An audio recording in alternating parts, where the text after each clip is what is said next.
Hello, ladies and gentlemen, dear participants. Welcome to this speech, which is about project management in Horizon Europe and as a way to enhance the results of your R&I projects.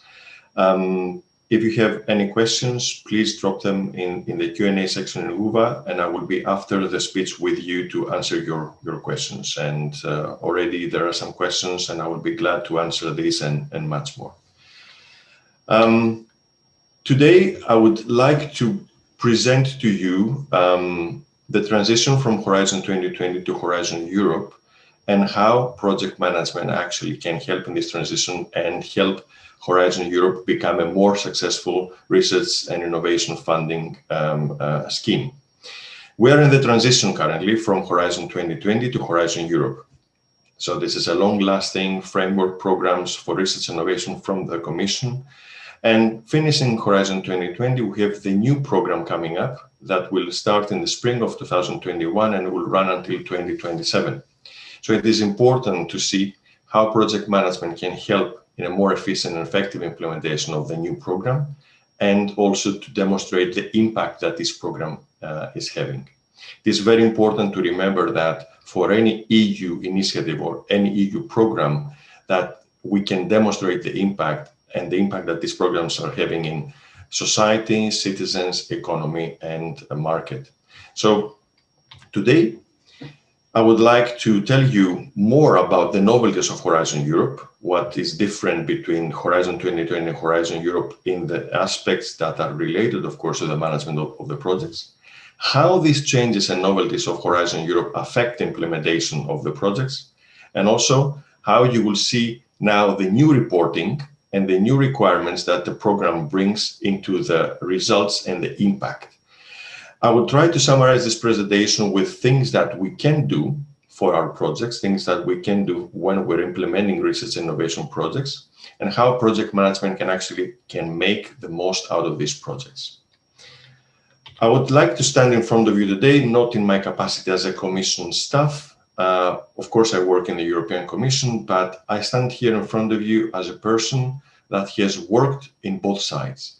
I've spent a lot of time in submitting proposals and running EU-funded projects, especially in the research and innovation. And for the last years, I've been working on the other side, receiving such proposals and monitoring such projects which are about to deliver these results. So today I stand in front of you as a person that has the experience from both sides and try to see what can be done better in terms of management of these projects in order to make the most out of them. So these views are not Commission views, but certainly it will try to bring you a more inside information of what will happen with the new research and innovation framework program. First, a couple of words about me. So I work in the European Commission for the last 12 years, and since 2017, I've joined the General Directorate for Research and Innovation, as we call it, the Research and Innovation Family of Services. And currently, I'm leading a team that is responsible for the drafting and the implementation of the strategy for the dissemination and exploitation of the research and innovation results. So basically, we're trying to see the results coming from the projects that everybody is running under the framework program, and also try to help beneficiaries do something with these results, and also help Commission use these results for better policy making. Before joining the research and innovation, I held other posts in the European Commission, including Information Society, nowadays DG Connect, DG Informatics, and the European Research Council. And before joining the Commission, I've worked for many years in the private sector as project manager and project leader, and also in many projects which were funded by the Research and Innovation, FP6, FP7. I'm an electrical and computer engineer by education from the National Technical University of Athens, and I had my postgraduate studies from the same university. And what I wanted to say is that my current role in the Commission allows me to have an overview of what is happening with the results coming out of the projects. So this is something that allows me to see how project management is actually needed in all these numerous projects to make the best out of their implementation. So I'm breaking down this presentation today in the following sections. I would like to take you through quite fast what is happening from Horizon 2020 to Horizon Europe, what are the major differences between the framework programs, and then continue with some novelties of Horizon Europe. So what are these novelties? And basically, what are these novelties for the particular parts affecting project management? In my opinion, all of the novelties and all of the changes that the new program brings affect the way we manage our projects. But there are some specific that are tailor-made around what and how we manage our projects. Then I would like to see and follow some tips and advices for all of us about how to manage projects in Horizon Europe. And I would like to close the whole presentation with the way ahead. So from Horizon 2020 to Horizon Europe, I'm sure that everyone is familiar, or most of you are familiar with Horizon 2020 as the research and innovation funding scheme, funding instrument of the Commission for the whole Union. It is a long-lasting endeavor. It started in FP1, and Horizon Europe is the 9th program in the row. And every framework program comes with a 7-year cycle. So we finish a 7-year cycle just now. Horizon 2020 finishes in 2020. Of course, it doesn't finish because we still have running calls for Horizon 2020. And these 7-year cycles come with specific budget, which addresses the finance of research and innovation throughout the Union. Normally, the programs have 2 evaluations, even more, but certainly the interim evaluation of the current program serves as an impact assessment for the next framework program. So we based the new program on what we learned from so far from the implementation of Horizon 2020 and the interim evaluation. We wanted to support more breakthrough innovation, so we created the European Innovation Council. We wanted to create more impact, so we created and focused on missions, research and innovation missions. We want to strengthen the international cooperation and allow more association countries to be associated with the program.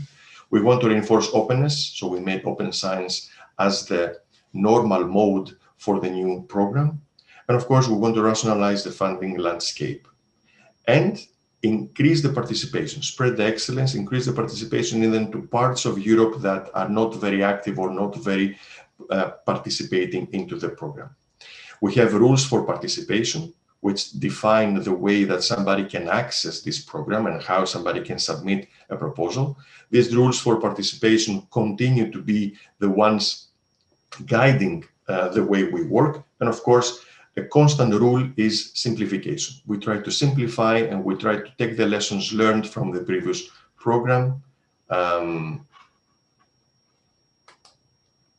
We have to take this from, we have to take the lessons learned and actually move towards a further simplification from the further simplification in the new program. What is important is that we try the rules for participation to be as close as possible, or if possible, the same with other EU funding programs. So that will allow synergies with other EU funding programs and will allow more participation from beneficiaries. What is the vision of Horizon Europe?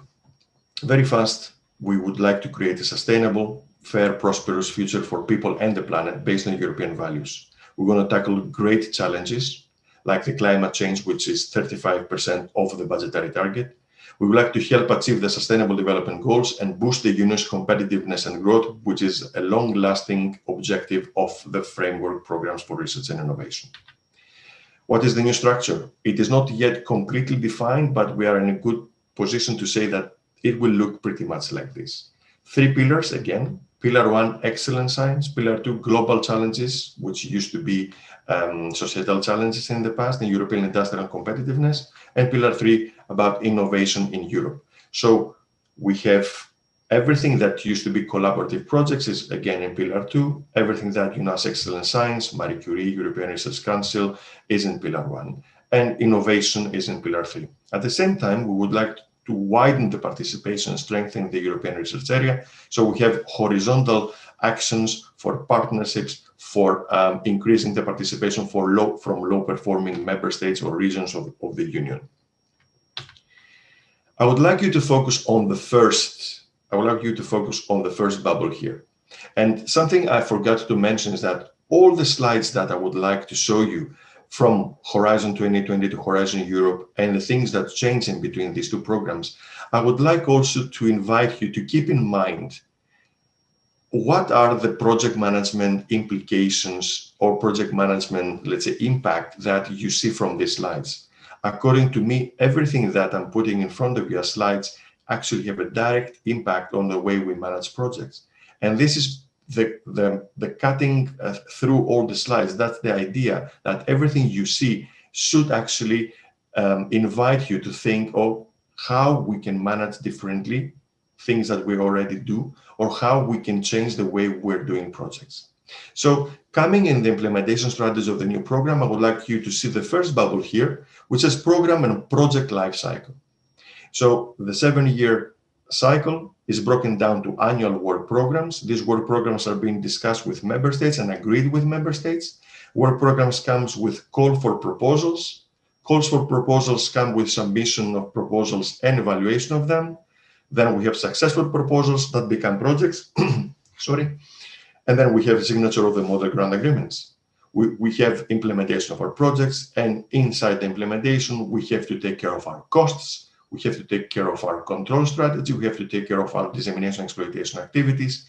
We have to make sure that we notify the Commission about valuable policy recommendations stemming from our projects. And of course, there is a cross-cutting data and reporting obligation and opportunity.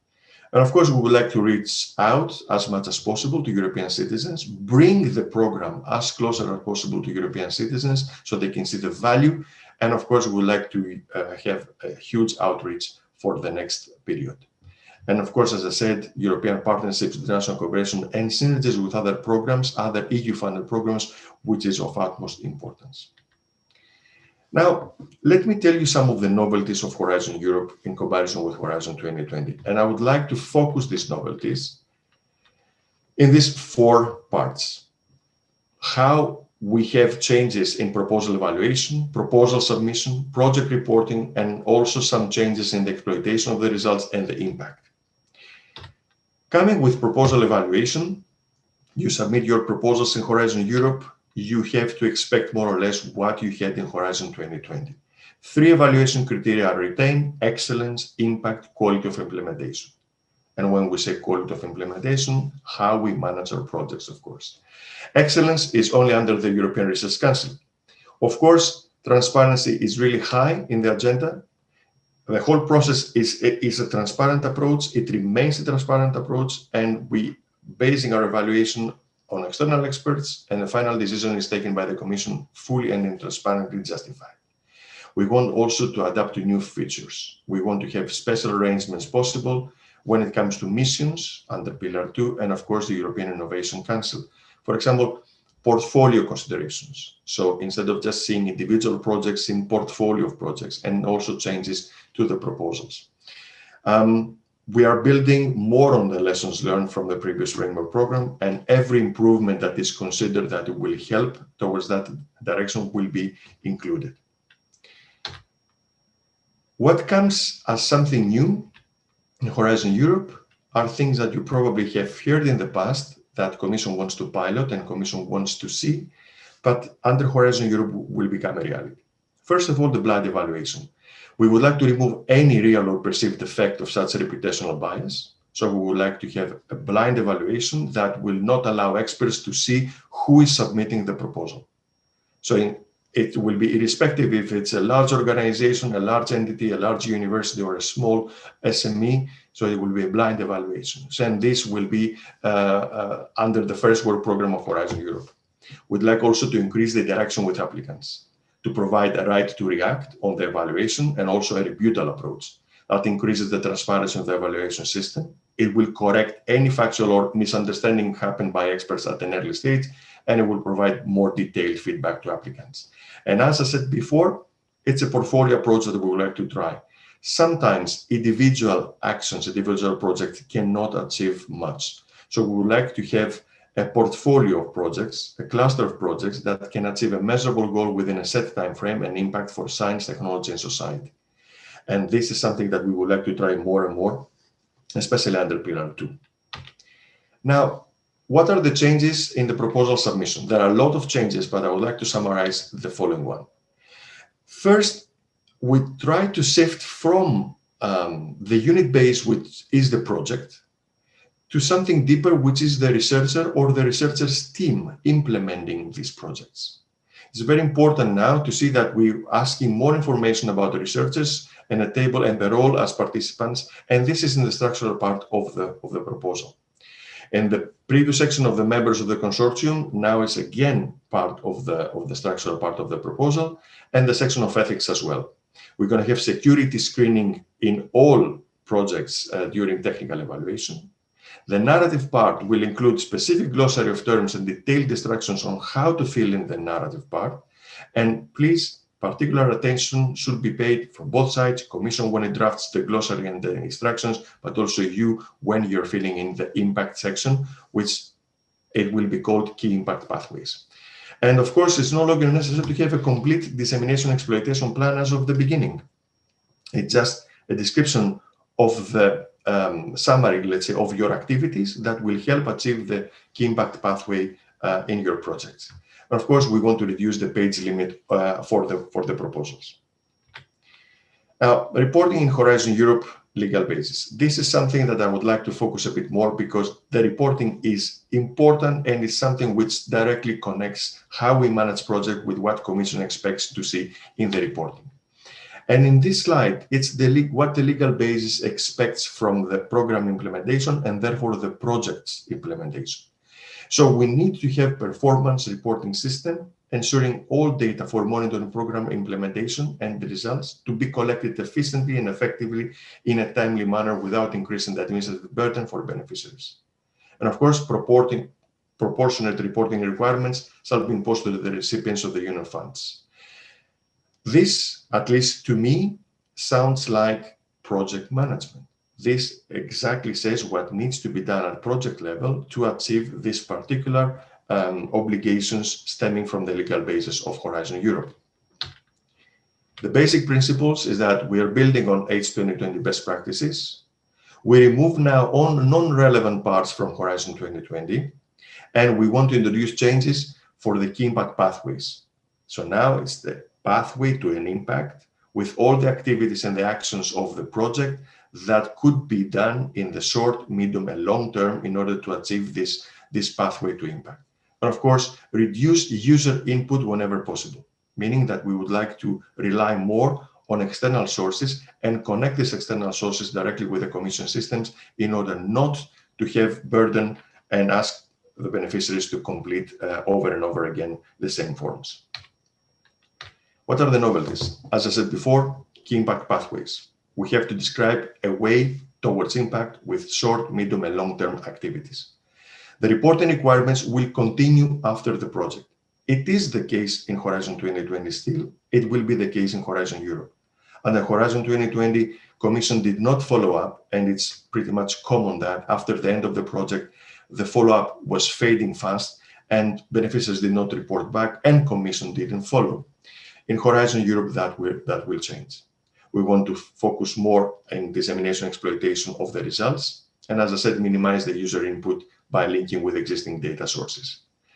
Of course, we would like to have changes concerning non-financial obligations of the projects and align everything with the model grant agreement, whatever grant agreement has as articles, and synchronize with what we have submitted as a proposal. So if you have a narrative for the impact pathways at proposal level, this narrative needs to be kept and justified with activities during the project implementation.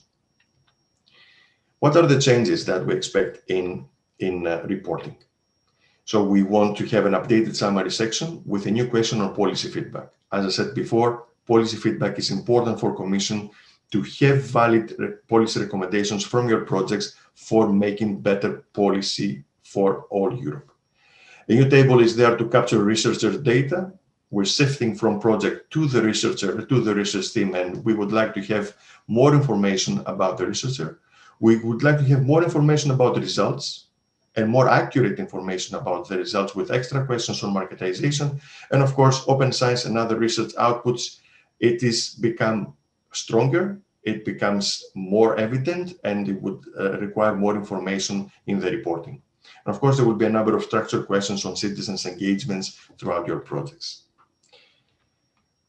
What happens to exploitation of results and impact? So here, The projects need to describe the path to impact and implement the actions to achieve it, as we said before.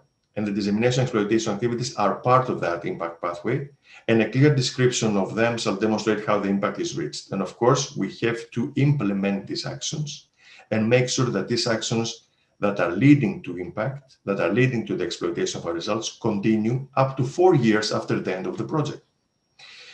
And now we have also something new. We have the results ownership list. So for several types of results, beneficiaries will have to provide the owners of this result.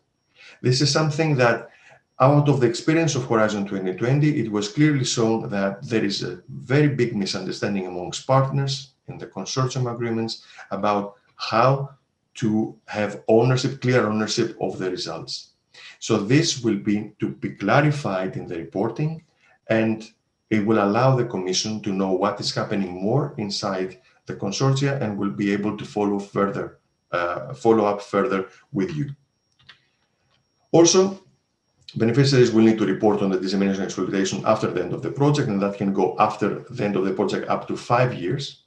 And we encourage third-party exploitation. This is very important. If somebody doesn't want to be an entrepreneur, if somebody is a researcher and wants to stay a researcher, it's not necessarily that you change hats and you start selling your results or your products or your services. But if there is value in your results, please use the necessary IP, the necessary protection, the necessary licensing, and allow third-party exploitation. We're building a Horizon Results platform, which is the platform that will take by obligation all the results that you would like to publish, all the results that you would like to make visible 1 year after the end of the project. This is a platform for free, and it invites all beneficiaries to post there and make the exploitable results visible to the rest of the world. And of course, for the follow-up period, we will come back asking with a structured questionnaire the progress, the needs, the obstacles that they face on their path for exploitation. These are all new stuff which comes to focus a bit more the new framework program into results and impact. And of course, all of these translate into project management needs inside our projects. So let me just try to speak about specific steps, specific things that we can do for project management in the new framework program. It doesn't mean that we don't do these things already under Horizon 2020, but since the new program comes with novelties, it is good to see how we can address that. These are long-lasting issues throughout the whole, let's say, history of the framework programs of the Commission for Research and Innovation, but it's worth taking stock of where we are now. So where do we stand? Let's see some basic facts. The novelties of Horizon Europe and the changes it brings require a more efficient and effective project management of their project. That's evident. For me, it is very, very clear. And of course, European Commission defines better, and with every framework program, this definition becomes better and better in the needs from beneficiaries, so what Commission expects from beneficiaries, and further streamlines and simplifies the reporting. The Commission enhances the reporting tools, the IT tools, but leaves the project management completely to the hands of beneficiaries. And the nature of the projects, the way they are by the program and the geographical dispersion, makes project management fundamental for every project. And now project management is part of the proposal. So a Commission expects to see project management in your proposal, expects to see efficient and effective project management in the work plan you submit when you implement your projects. And of course, Commission can come and audit your project on project management. And that, if you allow me the word, creates a small paradox in the sense that you have Commission expecting project management from the projects, auditing project management, but at the same time, not promoting, not suggesting any project management methodology. So let me try to tell you some of the tips and advices that we have seen through experience so far. What we can do. First of all, please, I'm talking about myself and my colleagues in the Commission, that we need to write calls for proposals that are closer to the consideration of project management aspect.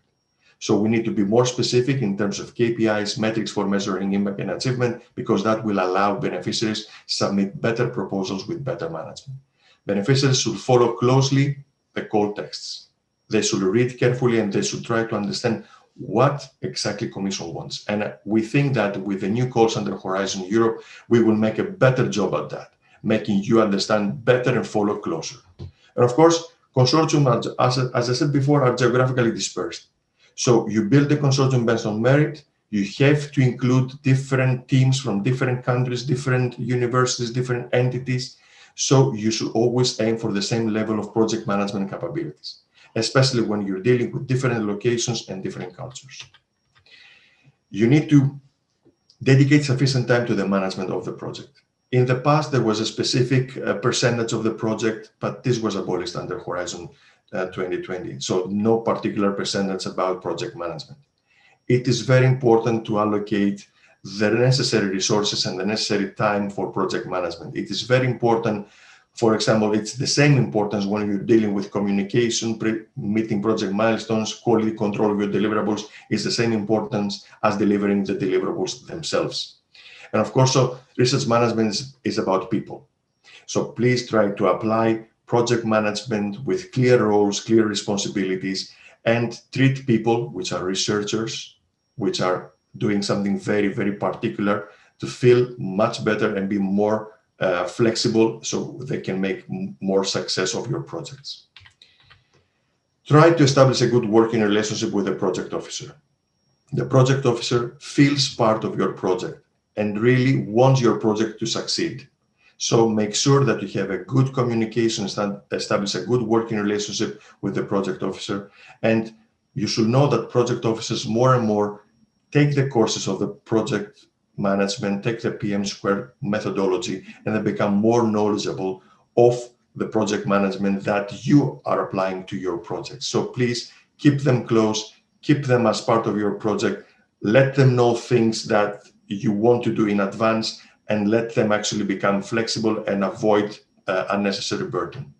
Also, you have to be prepared for changes in your project implementation. And that, of course, requires project management, of course.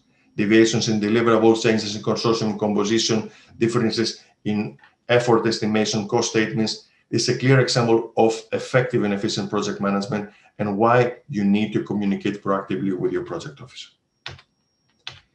Also, pay attention to the management of IP. As I explained before, new rules come with Horizon Europe, results ownership list, clear IP is needed. So make sure that you have clear IP management, which is another aspect that you can always include into your project management daily work in your projects. Also, do not underestimate requirements for financial management. Research management projects may be different in some ways, but when it comes to financial management, they're not different from any other project. So make sure that this is taken up seriously and you avoid errors and mistakes. This is the most common error source in audits. So please make sure that financial management is well integrated in your project plan and is a good part of your project management. Now, I would like to close this presentation with the way ahead. And as we have seen so far, everything that the new program brings comes with an impact in the way we manage our research projects, in the way we apply project management. So it is clear that we need to have an effective and efficient project management methodology that can pave the way, that can allow us fulfill these obligations of the Commission in the best possible way. And also from the other side, that will help the Commission make a check whether everything that we call for is project management feasible and implementable, and try to bring these two worlds together. So, as we said, all aspects of project reporting that come with Horizon Europe touch upon efficient and effective project management. Commission always tries an effort to explain, streamline, and simplify the obligations and requirements, but of course, doesn't impose, doesn't promote any methodology for project management to the beneficiaries. And we have additional requirements that now comes for exploitation and impact of results that increase the project management needs. And we want projects to have a common understanding about everything that comes with the rules for participation and the reporting requirements of the new program. And we want a common project management language to fulfill these obligations. So this is my last slide.